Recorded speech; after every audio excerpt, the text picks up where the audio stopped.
नमस्कार, India news देख रहे हैं आप और मैं हूं आपके साथ सचिन दुबे। खबरों की शुरुआत करते हैं। उत्तर प्रदेश में पांचवें चरण के लिए मतदान कल है। पांचवें चरण में 12 जिलों की 61 सीटों पर वोटिंग होनी है। पांचवें चरण में 692 उम्मीदवार चुनावी मैदान में हैं। अयोध्या, अमेठी, प्रतापगढ़, जौनपुर में होगी वोटिंग। सुल्तानपुर, प्रयागराज, बाराबंकी, कौशांबी में भी मतदान होगा। बड़े दिग्गजों की जो किस्मत है वो दाव पर होगी, साख दाव पर होगी। कई किस्मत जो है वो ईवीएम में कैद होगी। हालांकि आपको जानकारी दें कि तमाम तैयारियां जो हैं वो हो चुकी हैं। कल मतदान शुरू होगा। आगे बढ़ते हैं। पांचवें चरण में योगी सरकार कई मंत्री चुनाव मैदान में हैं। आपको जानकारी दें कि डिप्टी सीएम केशव प्रसाद मौर्य सिराथू से लड़ रहे हैं चुनाव। राजवेंद्र प्रताप सिंह पट्टी सीट से आजमा रहे हैं अपनी किस्मत। इलाहाबाद पश्चिम से सिद्धार्थनाथ सिंह लड़ रहे हैं चुनाव। इलाहाबाद दक्षिण से नंद गोपाल नंदी चुनावी मैदान में है। रमापति शास्त्री मनकापुर सुरक्षित सीट से चुनाव लड़ रहे हैं। ये उन दिग्गजों के नाम है जिनकी किस्मत इस बार ईवीएम में कैद होगी और कहीं ना कहीं साख भी दांव पर लगी है। ये तमाम जो बड़े चेहरे हैं वो उत्तर प्रदेश के योगी सरकार में कैबिनेट मंत्री हैं। तमाम तैयारियां हो चुकी हैं, बयानबाजियां लगातार हो रही हैं। पांचवें चरण का चुनाव कल होना है और तमाम जो बड़े अपडेट्स है वो लगातार इंडिया न्यूज उत्तर प्रदेश उत्तराखंड पर हम आपको देंगे। इसी बीच में पांचवा चरण 12 जिलों की 61 सीट, अमेठी 4, रायबरेली 1, सुल्तानपुर में 5, चित्रकूट 2 विधानसभा सीट पर चुनाव है। प्रतापगढ़ जिले में 7, कौशांबी जिले में 4। इसके अलावा अगर हम बात करें तो प्रयागराज में 12, बाराबंकी में 6, अयोध्या में 5 और बहराइच में 7, श्रावस्ती में 2, गोंडा में 7। ये तमाम जिलों में कितने सीटों पर चुनाव होने वाले इसके बारे में हम आपको जानकारी दे रहे हैं। 12 जिले हैं जिसमें 61 सीटों पर चुनाव होना है। कई दिग्गजों की किस्मत जो है वो ईवीएम में कैद होगी। अब देखिए बड़े चेहरे कौन से हैं। सिराथू से केशव प्रसाद मौर्य, पट्टी से राजवेंद्र प्रताप सिंह, इसके अलावा इलाहाबाद पश्चिम से सिद्धार्थनाथ सिंह जो कि अपने आप में प्रदेश में एक दिग्गज नेता है। इलाहाबाद दक्षिण से नंद गोपाल नंदी बीजेपी और मनकापुर से रमापति शास्त्री जो कि दिग्गज नेता है। चित्रकूट सदर से चंद्रिका प्रसाद उपाध्याय। तो ये वो बड़े चेहरे हैं जिनकी किस्मत इस बार ईवीएम में कैद होगी, साख दांव पर लगी हुई है। केशव प्रसाद मौर्य जो कि डिप्टी सीएम है। इसके अलावा अगर हम बात करें तो देखिए एसपी से 42, अपना दल से 4, बीजेपी से 25, कांग्रेस से 23, बीएसपी से 23 और आम आदमी पार्टी से 7 प्रत्याशी जो हैं इस बार चुनावी मैदान में उतरे हुए हैं। तो 12 जिलों की 61 सीटों पर मतदान होना है। कल से मतदान की प्रक्रिया शुरू होगी और ऐसे में अगर हम बात करें तो तमाम अलग अलग पार्टियां, राजनीतिक दल दावे ठोक रही हैं कि अब तक की 4 चरणों के मतदान में उनकी पार्टी आगे चल रही है। भाजपा ये कह रही है कि हमारी सरकार बनेगी, 300 के पार जाएगी। तो वही समाजवादी पार्टी का यह कहना है कि इस बार बदलाव की बयार बह रही है और जनता जो है वो इस बार सपा को चुनेगी।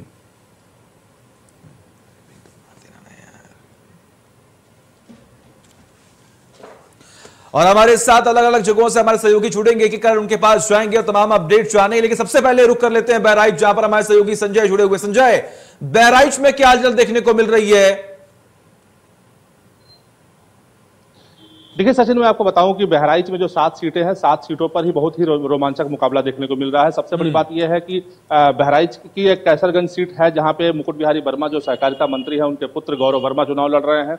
और वहीं पे पयागपुर जो सीट है वहां पे सुभाष त्रिपाठी लड़ रहे हैं, दूसरी बार अपनी किस्मत को आजमा रहे हैं। बहराइच सदर की सीट पर मंत्री जो अनुपमा जायसवाल पहले मंत्री थी, बाद में मंत्री पद उनसे ले लिया गया था, वो अपनी किस्मत आजमा रही हैं। और अनुपमा जायसवाल के अगेंस्ट में यासर शाह जो पूर्व कैबिनेट मंत्री वकार अहमद साथ है, उनके बेटे अपनी किस्मत को आजमाइश कर रहे हैं। यानी यहाँ 3 सीटें हॉट सीटें मानी जा रही हैं।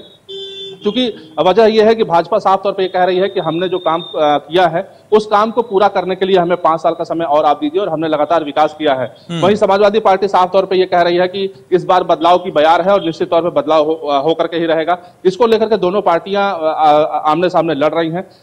जो टक्कर है वो काफी रोमांचक है। देखने वाली बात ये होगी कि कल वोटिंग परसेंटेज बहराइच में क्या होता है, क्योंकि निश्चित तौर पर अगर वोटिंग परसेंटेज बढ़ता है तो भाजपा को फायदा मिलेगा अगर वोटिंग परसेंटेज अगर कम होता है तो निश्चित तौर पर नुकसान हो सकता है, लेकिन जो भी है 10 मार्च को क्लियर होगा कि वास्तविक स्थिति क्या होती है। ठीक है, बिल्कुल बिल्कुल। देखिए, कहीं ना कहीं अगर हम बात करें तो लगातार इस बार चुनावी प्रक्रिया में जो तमाम तस्वीरें सामने आ रही हैं उससे तो ये स्पष्ट हो चुका है कि मुख्य रूप से इस बार सपा और इसके अलावा भाजपा के बीच में मुख्य टक्कर जो है वो देखने को मिल रही है। अमेठी रुक करते जहां पर हमारे सहयोगी अरविंद बने हुए हैं। अरविंद, अमेठी जो कि कांग्रेस का गढ़ माने गए, लेकिन पिछली बार के चुनाव में हमने देखा किस तरीके से भाजपा ने इस पर सेंधमारी की, लेकिन इस बार वर्तमान की स्थिति को देखे तो क्या हलचल देखने को मिल रही है?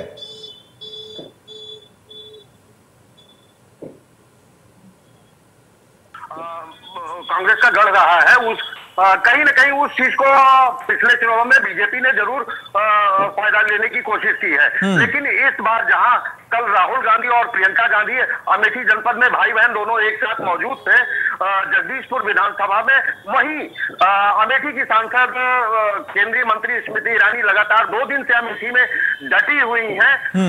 अमेठी के वर्चस्व के लिए गांधी परिवार के साथ साथ अमेठी सांसद स्मृति ईरानी भी अपना दावा पेश कर रही है कि जहां पर हमको दीदी माना गया है वहीं पर अमेठी मेरा घर है, भाई बहन का रिश्ता है। लेकिन दूसरी तरफ अमेठी में राहुल गांधी और प्रियंका गांधी अपना परिवार बताते हुए चुनाव कैंपेन कर रहे हैं।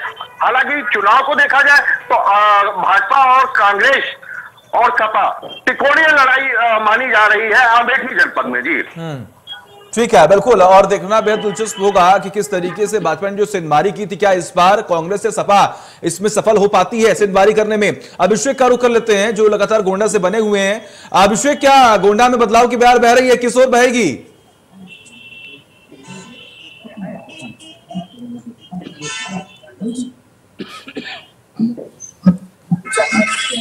अभिषेक आपकी आवाज हम तक नहीं पहुंच पा रही है, अनम्यूट करें।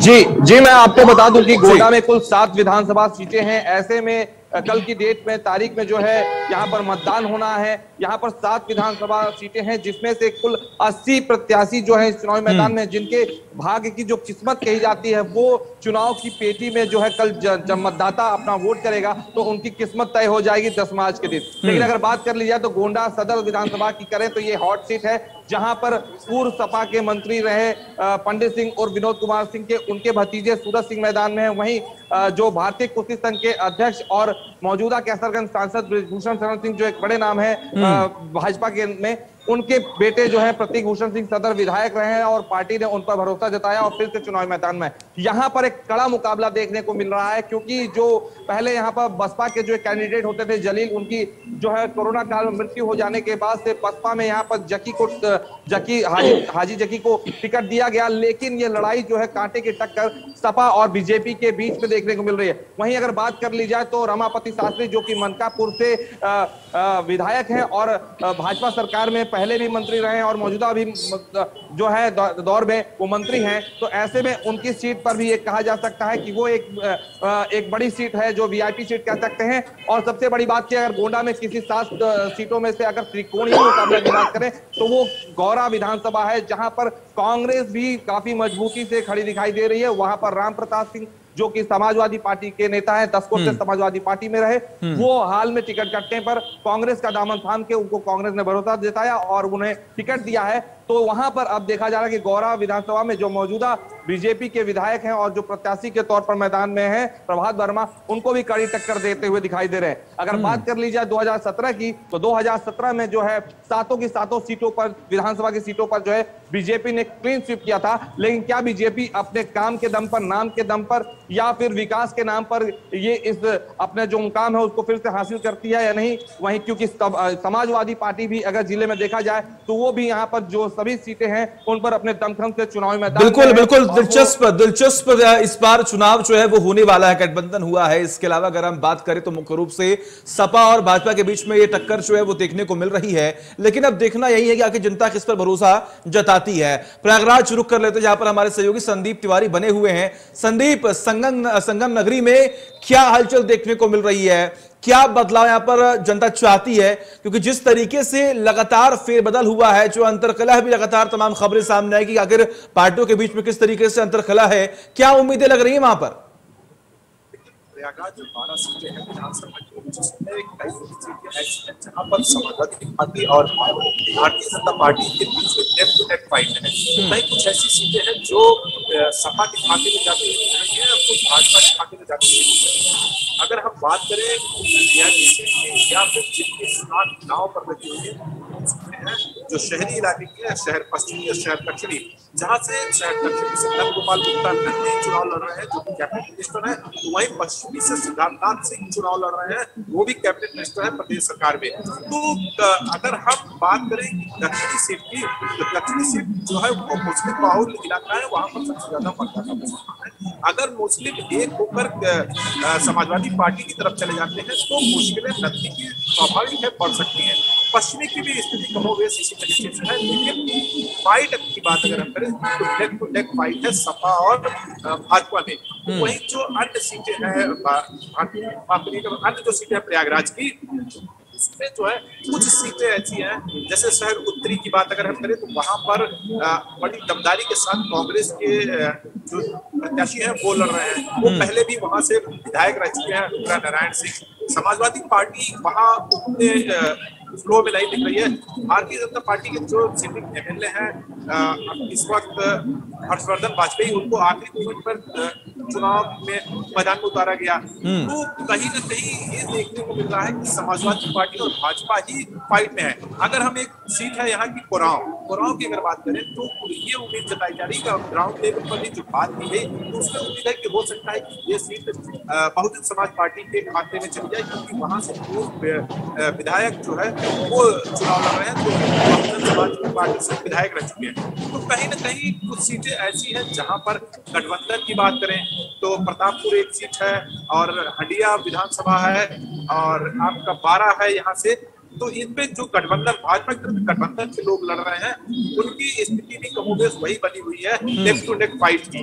अब ये कल निर्धारित हो जाएगा कि जनता किसके साथ है और 10 मार्च को इसका खुलासा भी हो जाएगा। बिल्कुल, देखिए टक्कर इस बार मजबूती के साथ कहीं ना कहीं सपा दे रही है, लेकिन बड़ी बात यह है कि भाजपा ये दावा कर रही है कि हमने काम किया और काम के दम पर ही इस बार जनता हमें चुनेगी। बहराइच रुक कर लेते हैं, जहां पर हमारे सहयोगी संजय बने हुए हैं। बहराइच में अगर हम बात करें संजय, तो जिस तरीके से लगातार तमाम अहम मुद्दे होते हैं, बड़ी बात है कि भाजपा ये दावा करते हैं कि हमने किस तरीके से घर बनवाए, हमने ये दावा किया है कि हमने अल्पसंख्यकों के लिए काम किया है, हमने किसी के साथ कोई भेदभाव नहीं किया। सीएम योगी ने भी कहा कि समाजवादी पार्टी की सरकार में भेदभाव होते थे, लेकिन हमारी सरकार में भेदभाव बिल्कुल भी नहीं हुआ, हमने सबको एक समान देखा है। लेकिन वहां पर जनता क्या कह रही है? सचिन, देखिए मैं आपको सबसे पहले बात बता दूं, अगर बहराइच की, तो बहराइच और श्रावस्ती दोनों ही तराई जनपदों का जिला है, क्योंकि यहाँ पे ये जिला जो है मुख्य रूप से खेती के लिए जाना जाता है। यहाँ की जो गन्ने की मिठास है पूरे भारत नहीं बल्कि विश्व तक यहाँ की गुड़ और चीनी पहुंचाई जाती है। कुल मिलाकर के जो यहाँ के जो लोग हैं वो किसानी पे आधारित हैं। यहाँ कोई बहुत बड़े औद्योगिक कारखाने नहीं है, यहाँ पे कोई ऐसा बड़ा फैक्ट्री नहीं है जहाँ पे लोग रोजगार को जा सके। तो लोगों की ये मांग लगातार उठती रही है कि यहाँ पे कोई बड़ा रोजगार होना चाहिए, बड़ी फैक्ट्री होनी चाहिए, ताकि बहराइच के जो लोग हैं वो कानपुर, मुंबई, दिल्ली जैसे प्रदेशों में न जाकर के वो यहीं पे अपना रोजगार स्थापित कर सके। दूसरी बात मैं आपको बताना चाहता हूं कि बहराइच की अगर हम बात करें तो बलहा विधानसभा एक ऐसा विधानसभा है जो जंगलों से हमेशा आच्छादित रहता है। वहां के जो जंगलों के जो जानवर है वो हमेशा किसानों के साथ उनकी मुठभेड़ हुआ करती है। कई बार ऐसा भी देखा गया है कि जो तेंदुए हैं, जो जानवर हैं, वो किसानों के बच्चों को निवाला बना चुके हैं। तो बलहा की अगर हम बात करें तो वहां पे मुकाबला जो है वो काफी रोचक है, क्योंकि वहां पे मुकाबला त्रिकोणीय है। किरण भारती एक ऐसी प्रत्याशी हैं जो कांग्रेस से लड़ रही हैं और वहां काफी समय से लगातार वो लोगों के बीच में रही हैं। तो इस बार कयास ये लगाया जा रहा है कि किरण भारती आगे निकल सकती हैं, क्योंकि लोग लगातार किरण भारती को पसंद कर रहे हैं। हालांकि जो बीजेपी के प्रत्याशी हैं सरोज सोनकर, वो भी अपना दावा पूरी तरीके से मजबूत बनाए हुए हैं। वहीं अगर समाजवादी पार्टी की बात करें तो अच्छावर कनौजिया भी मैदान में लड़ रहे हैं। लेकिन जिस तरीके से किरण भारती के साथ पूरा एक हुजूम चल रहा है, पूरा एक जो अल्पसंख्यक समाज के लोग हैं वो उनके साथ जुड़ रहे हैं, तो कहीं न कहीं एक सीट ऐसी है जहां पे त्रिकोणीय मुकाबला देखा जा रहा है। बाकी जो 6 सीटें हैं वहां पर समाजवादी पार्टी और भाजपा के बीच में आमने सामने की टक्कर देखी जा रही है। जी बिल्कुल, देखिए आमने सामने की टक्कर है और उम्मीद यही लगाई जा रही है कि आखिर 10 मार्च को साफ हो जाएगा कि आखिर जनता ने किसे चुना है और आखिर काम किसने किया है, और सिर्फ वादे किसने किए हैं, काम जमीनी स्तर पर बिल्कुल नहीं हुआ है। अरविंद का रुख कर लेते जो कि अमेठी से लगातार हमारे साथ बने हुए हैं। अरविंद, एक बात हम लगातार गौर करें तो जातीय समीकरण साधने की पूरी कोशिश जो है हर एक राजनीतिक पार्टी ने की है, चाहे वो सपा की बात हो, चाहे वो भाजपा की बात हो, या फिर कहीं ना कहीं अगर हम बात करें कांग्रेस की क्यों ना बात हो, लगातार रैलियां हो रही हैं, तमाम दावे किए जा रहे हैं। लेकिन इस बीच में अगर हम बात करें तो मुख्य रूप से अमेठी में क्या मुद्दे होने वाले हैं? जी सचिन जी, मैं आपको बताऊं कि जिस तरीके से जातीय समीकरण को लेकर के आज के दौरान में पार्टियां एक दूसरे के आरोप प्रत्यारोप कर रही हैं, वहीं कहीं ना कहीं अमेठी का मुद्दा केवल विकास का रह गया है। विकास के साथ साथ एक गांधी परिवार का जुड़ा हुआ है। गांधी परिवार बताता है कि मेरा घर है, और भाजपा बताती है कि मैंने अमेठी में विकास किया है। विकास के साथ साथ मेरा अगला चुनावी मुद्दा विकास होगा। विकास ही कहीं ना कहीं उनको देखने को मिल रहा है, और विकास के ही मुद्दे पर भारतीय जनता पार्टी चुनाव लड़ रही है। जी बिल्कुल। और देखिए, इसीलिए लगातार तमाम विज्ञापन के जरिए तमाम अलग अलग तरह से ये जनता तक बात पहुंचाने की पूरी कोशिश की जा रही है कि हमने जनता के हित में काम किया, हमने जो तो लगातार वादे किए थे, हमने उसे जो है वो पूरा किया है। लेकिन बड़ी बात यह है कि जनता अभी संतुष्ट कितनी है ये तो आने वाला वक्त बताएगा। लेकिन अभिषेक, आप जरा ये बताएं कि आखिर गोंडा में क्या तस्वीरें देखने को मिल रही हैं, क्योंकि कई बार ये शिकायतें सामने आती है कि कई सड़कें खराब हैं तो जल जो है वो नहीं पहुंच पा रहा है, जातीय समीकरण को साधने की कोशिश की जाती है तो ये धर्म के लोग जो है वो काफी नाराज हैं। कभी ये खबर सामने आती है कि ये वर्ग जो है, ये विशेष वर्ग जो है वो इस पार्टी से नाराज है। लेकिन कुल मिलाकर देखें तो पूरा वर्ग आखिर किसकी ओर इस वक्त इशारे कर रहा है? जी, अगर मैं गोंडा सदर सीट की बात करूं तो ये एक कहीं ना कहीं ब्राह्मण बहुल क्षेत्र में आता है कि ब्राह्मणों का यहाँ पर मतदान जो है, मतदाता ज्यादा है, तो उनको लुभाने की कोशिश जो है यहाँ पर सभी राजनीतिक दलों द्वारा कयास पूरी तरह से किया जाता है। समाजवादी पार्टी भी ब्राह्मणों का मुद्दा लगातार उठा रही है, क्योंकि पूर्व में जो परशुराम के मंदिर का बनाने, मूर्ति लगाने की बात हो या उस तरह से लेकर के, लेकिन यहाँ पर बीजेपी का वोट बैंक माना जाता है। 2017 में महेश तिवारी बीजेपी से अलग होकर के शिवसेना से चुनाव लड़े थे, जिससे कि बीजेपी को फिर भी यहाँ पर ब्राह्मण वोट मिले थे, लेकिन उनको तकरीबन 30,000 का ब्राह्मण वोट का लॉस हुआ था। लेकिन क्योंकि महेश तिवारी इस बार फिर से बीजेपी में शामिल हो गए हैं, तो ये वोट बैंक जो बीजेपी से खिसक गया था वो कहीं ना कहीं इसके कयास है कि वो इस बार बीजेपी के साथ खड़ा होगा। और अगर बात कर ली जाए गोंडा में, अगर कर्नलगंज विधानसभा की तो एक दिलचस्प मुकाबला हो सकता है, जहां पर की राजघराने से ही जुड़ा हुआ करता था, जो कि सपा के पूर्व मंत्री बेसिक शिक्षा मंत्री योगेश प्रताप सिंह जो सपा की तरफ से प्रत्याशी हैं, वहीं